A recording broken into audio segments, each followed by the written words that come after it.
Hello everybody, it's Charles Buckholz, the Teacher's Hawker, and I'm back with another video. This video we're going to talk about virtual learning and what I have observed through my lens as an educator and also through my lens as I'm about to say a parent. I don't even have any kids, but I'm parent to many kids out there because I just try to exhort their love to them, but I don't have any kids of my own. But as an uncle, as a friend, as a brother, as just someone just like outside of the education world, through those different types of lenses, I have had the opportunity to do so within these last few weeks. And we're gonna talk about it. But first of all, I just want to send some love to Breonna Taylor's family. This week we received the verdict, and kind of the guy that they kind of got away with, just like a slap on the wrist for those of you that know. I just want to send out positive vibes to her family and just to people that were impacted by that. As you know, me, I try to stay current and on top of my events.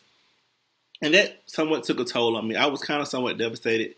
You know how you kind of pray and you wish that justice will be served, but deep down you know that the system is rooted in being injustice. Not justice for people of color. It never really works in our favor. Sad to say, and it's just how it is. But we wish for the best, but we kind of deep down know that justice is not going to be served to those, especially those that are not colored. Those people that are with less melanin, with a lot of pigment than we have. And it is what it is. I'm not racist or anything like that, but just it is what it is. But sending love and positive vibes out to her family and to everybody that was impacted by that. So just continue to get out to make sure that your voices are heard, and making sure that you're in peaceful protesting.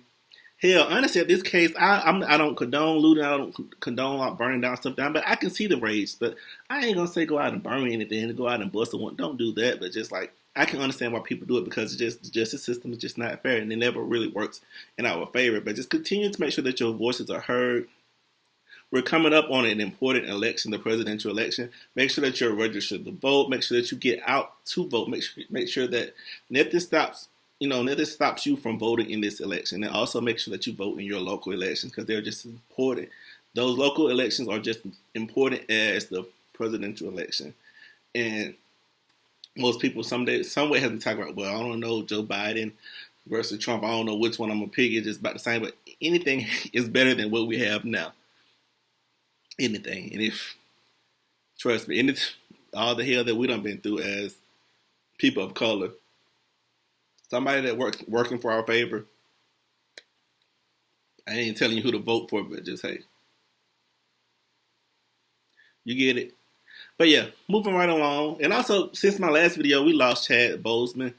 Shout out to his family, sending them love and condolence. That kind of put us back a little. That was the first black superhero.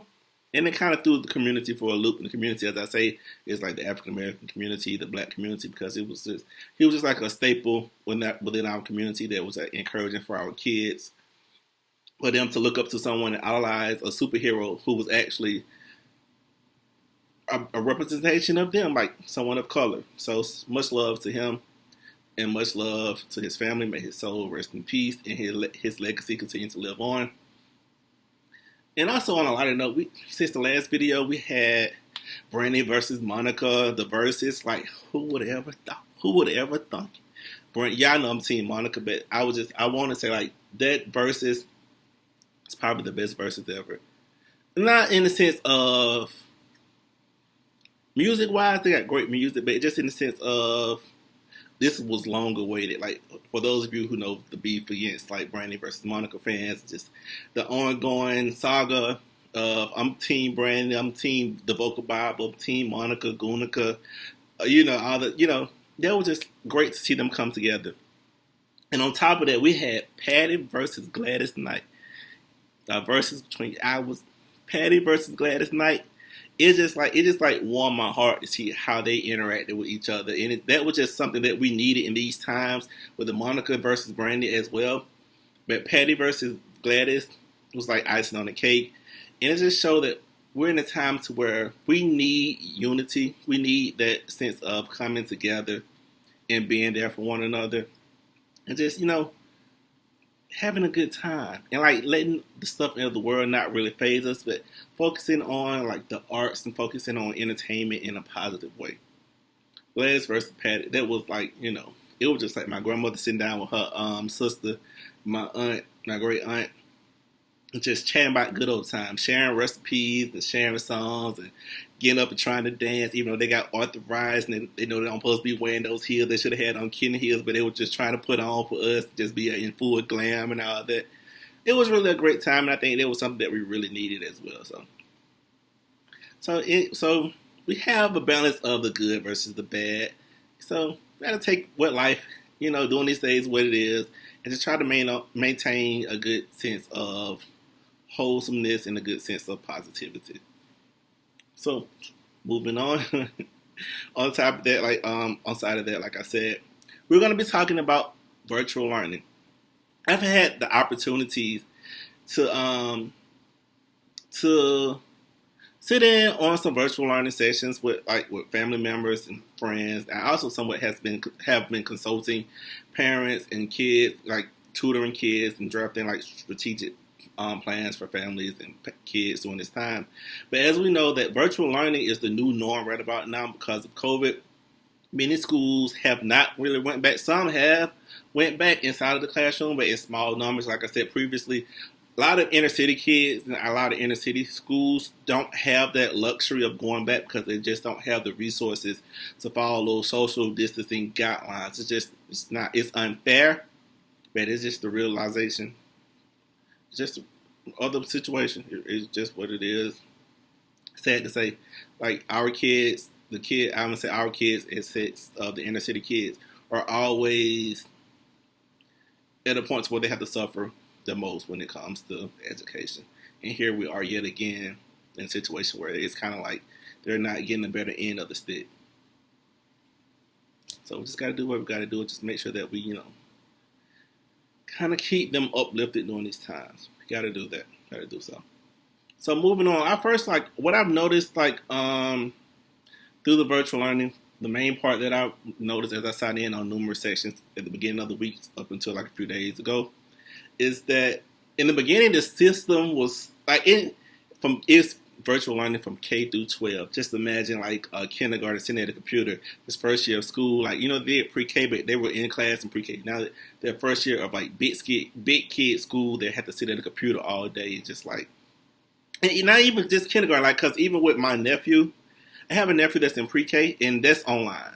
And it's just how in the world do you want a pre-K kid to sit down from 8:30 to 12:30 and tune into a lesson at a laptop or an iPad? It's just my God, that's almost impossible for a pre-K. Because, pre-K is all about, kindergarten is all about singing songs, moving around. Well, hell, I need that myself as an adult. I need to sing songs and move around to remember stuff, or just to be actively engaged to whatever being taught. Because if I don't have that, I'm tuning out, and I'm going to just be twittering around and just not focused.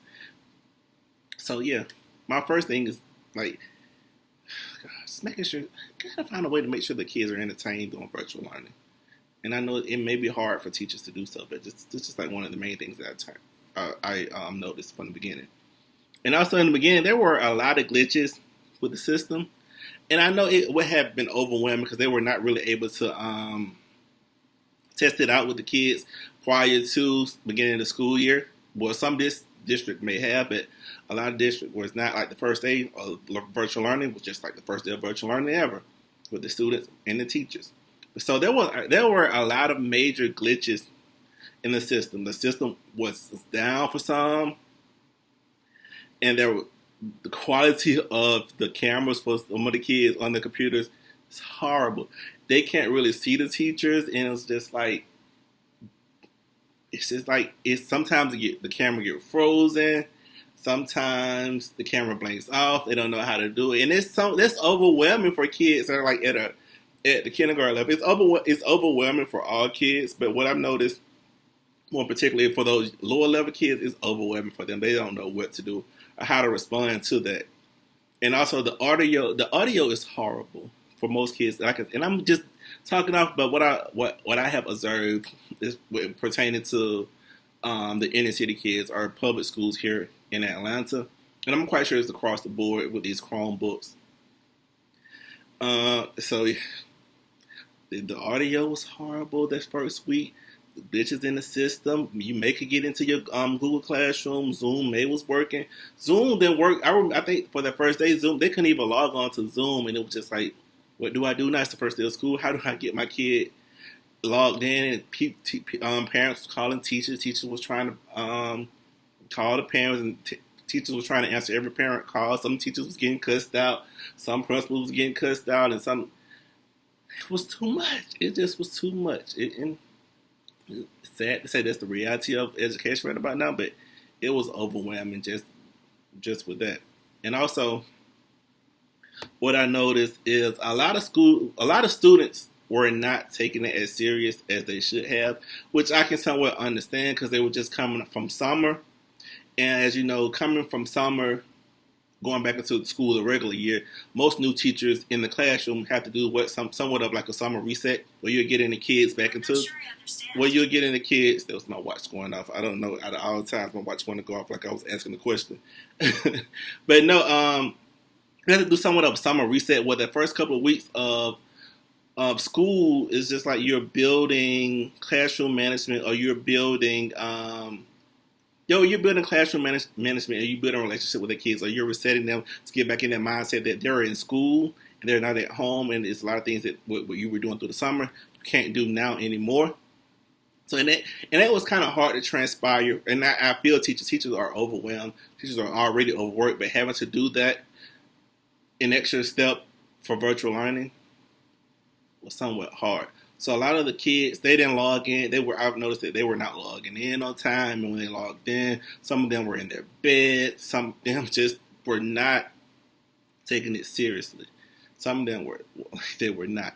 And it was just like, that's kind of hard for a teacher to kind of, jump into the first day or first week of school and kind of set those basic foundational skills and foundational needs when the kids are really not taking it seriously. And there's not really much that you can do because they're not really in the classroom to give them any consequences.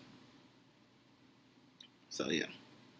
That was something I noticed as well. And also, I noticed across the board, a lot of kids, and shout out, and I just want to say this to my parents, for those of you who are watching, making sure that your kids are in a quiet zone, making sure that you're not only in a quiet zone, but they have the proper tools that they need in order to have a successful school day doing virtual learning.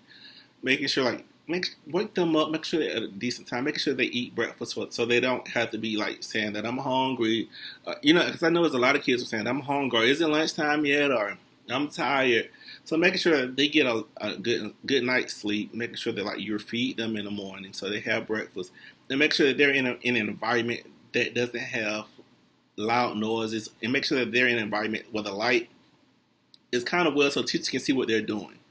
And making sure that they're in an environment that is not distracting to their learning abilities, or that it's not going to throw them off from learning or watching what the teacher has to say or listen to what the teacher has to say. Because a lot of kids were totally distracted. I observed one of the kids in the classroom that I was observing, they were in a car. I was like, how are you in a car this first couple of days? They started out at the table, but for some reason they end up I guess they were on the parents' phone, using Zoom instead of in a quiet location or in a designated area for virtual learning. They were in the car. I was like, how is that even possible? This is serious. They're in school. Come on now. So make sure that parents take this serious as well. And a learning environment, creating a learning environment in your home or wherever your kid is going to be is really imperative to this virtual learning up until we until the district figure out when we're going back. And it don't seem like we're going back anytime soon because COVID cases are rising. And also making sure that another key step in this is making sure that your child is at a table or a desk that's big enough for them to put their books out, their school supplies out, and have enough room to write or to color wherever they are. Because a lot of kids were in these cramped little spaces, or some, even in cases that I observed with my family members, they were in a desk, and they can really, the Chromebook is taking up so much space at the desk where they don't have enough room to put their book and like write in their book, their activity books, or write in their notebook when it's time for them to write. So make sure they're possibly at a table or a desk big enough to fit their Chromebook, laptop, or iPad, or whatever device that they have, and be able to have enough space to write. So that's a key thing as well. And also make sure that they have their laptop, their Chromebook is at eye level. Because I noticed a lot of kids, they had their Chromebooks and they were watching it, or they were, invested into it. But like they were either slumped over or slumped back to where the fact that like I know over a period of time it's going to become uncomfortable to where, they're going to be hunched over, or they're going to be all the way leaned back trying to, sitting up, trying to look at the camera, be actively engaged with the lesson.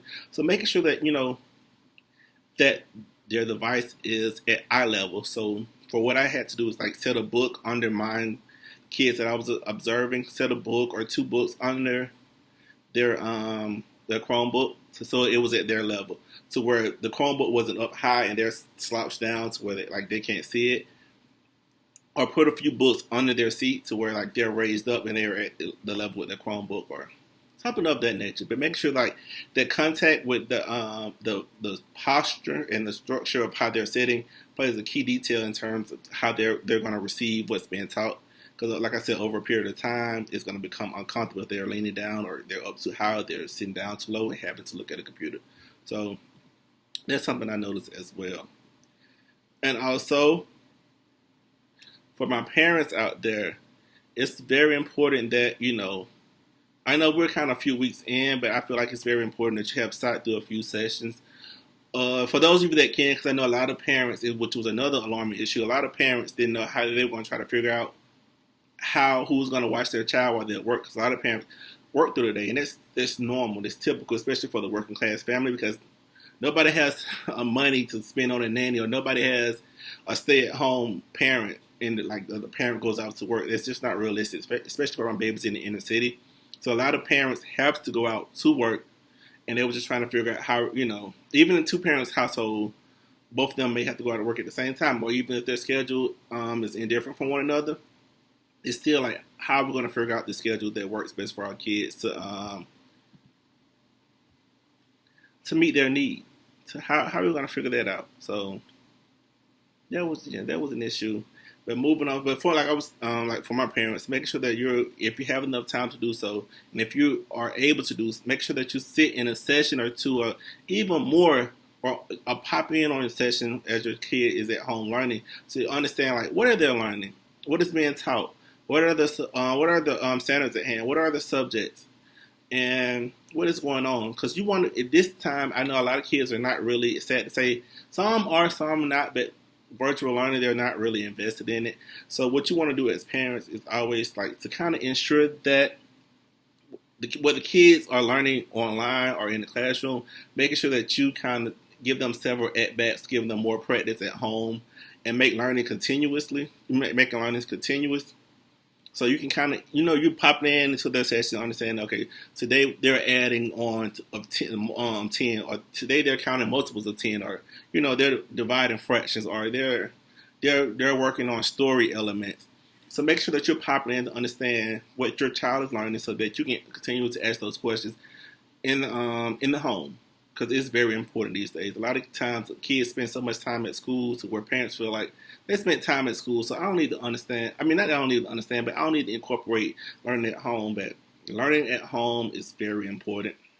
It is. And once they see that their parents are invested in what they're doing, they understand that learning is important. My mom and dad, they're trying to incorporate this at home. They're trying to incorporate this at the store, in the car as we're riding by. That makes a major difference. And it's something that we really need during these times. It really need that. So please take advantage of the time that you have to pop in and sit down and listen to your child's lesson with the teacher. And please don't ever hesitate to ask the teacher a question. Like I was observing, but during the time I was writing my notes and I was taking, jotting down questions so I can later on drop down in the chat box to ask the teacher question onto what was really going on, or how can I interpret, or what are some type of other strategies that I can use for the child that I was learning. So please, parents, don't hesitate to ask the teacher a question if you're not familiar with what's going on, what's being taught, because I know learning is totally different, especially here with Common Core. I understand. So don't ever hesitate to ask questions. Ask for multiple resources to help you teach your child at home. And also, I also noticed, kind of wrapping up, I wasn't expecting it to be this long, but I think I just got invested into, I was so invested to what was being said to where I was really passionate about this. I'm really passionate about education. Just joking, but like, moving on, I noticed that a lot of teachers, and I know it's something that's not really, it's something that's really new to them, this whole virtual learning thing. And a lot of teachers, if you're like me, you're used to, like, I'm very tech savvy, so I mean, I wouldn't really have a problem with it. I'm not saying I'm all that, but I'm saying I wouldn't really have a problem with it. But I feel like I'm kind of a hands-on learner. I'm kind of a hands-on teacher, so this whole virtual learning would kind of be new to me. So what I've noticed, a lot of the older teachers kind of struggled through this process, and a lot of younger teachers, they had more of an advantage because they're more prone to using technology on the regular than a lot of the older teachers. So I think a lot of older teachers have to find somewhat of a balance to kind of get into the groove of using technology on a regular and really stepping outside their comfort zone. Because that was a major problem. And I think that would take more training from the districts, more so than anything. But yeah, that was the major problem. And I also noticed that, I don't know, I guess the teachers are trying to figure out the whole how to time virtual learning and things. Because I know some districts have a shorter days than a normal school day. Like, they get out at 12:30 versus then they would get out at 2:30. So they're trying to cram everything all up into, those couple of hours. So a lot of them were really rushing through the content, and that throws a lot of our babies off. And I'm keep saying babies, but they're not really babies because I know we have K through 12. But rushing through a lesson, and I understand that you have to rush through a lesson to kind of meet, your target. You're trying to meet your standard for the day. But a lot of the lessons sometimes was rushed through, and it threw off a lot of the kids. Kind of, you have those three groups of kids. You have the higher level kids, the above level, the on level, and the below level. A lot of those on level and below level kids were kind of being thrown off because the lesson was somewhat rushed, and they can't really get that much clarity because they're not able to really raise their hand, and the teacher can come over and help or give them another at bat or more practice with it, or to kind of redirect the lesson if you're not getting it. And that's just like the sad reality that our kids have to face right now. So that's why I was pushing for parents to make sure that you understand the importance of sitting in on a lesson, understanding that most important, understand like what your child needs, what your child is not understanding, what your child is not, or what your child is getting, because during this time they're gonna need extra help and extra practice from all spectrums. And I think also another problem before I try to end this video. Another problem that I really noticed, aggressively monitoring from the teachers. It's kind of hard to do. I keep saying I'm sorry for that.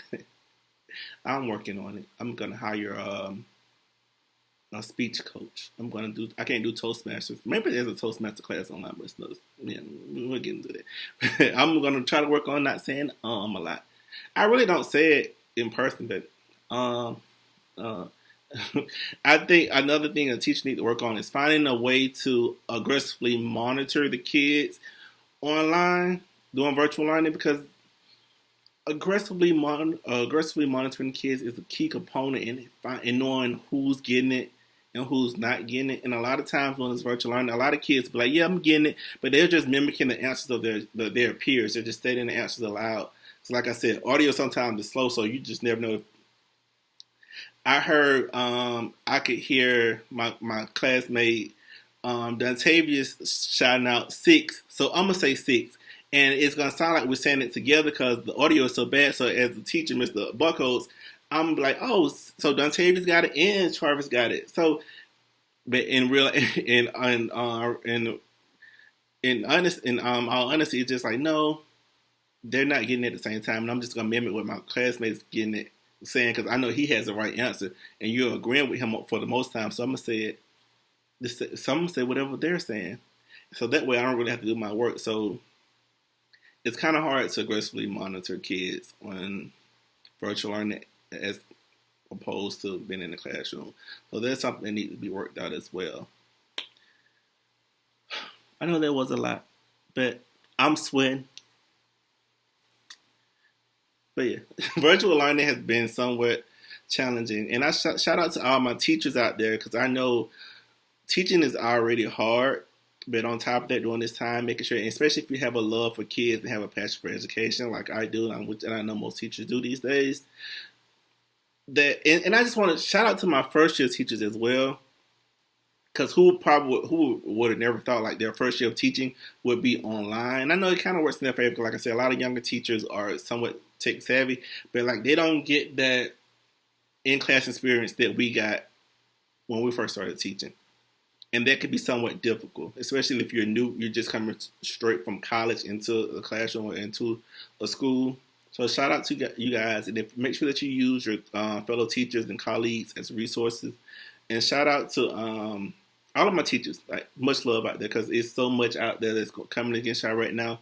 And I don't know if you're a principal or assistant principal or your superintendents understand how much pressure is on you guys, how much time virtual learning is so much time consuming for you all. So I send you guys much love and much encouragement. And shout out to all my parents that are really invested in their child's learning. And shout out to all the parents who had to take time off of work or take time from their job or change their schedule to be at home with your kids during this time. Much love to you all. And if any of you guys need any help, any support, any resources, drop down in the comments, send me an email, and let me know. I'm here for y'all. And I just wish you all the best.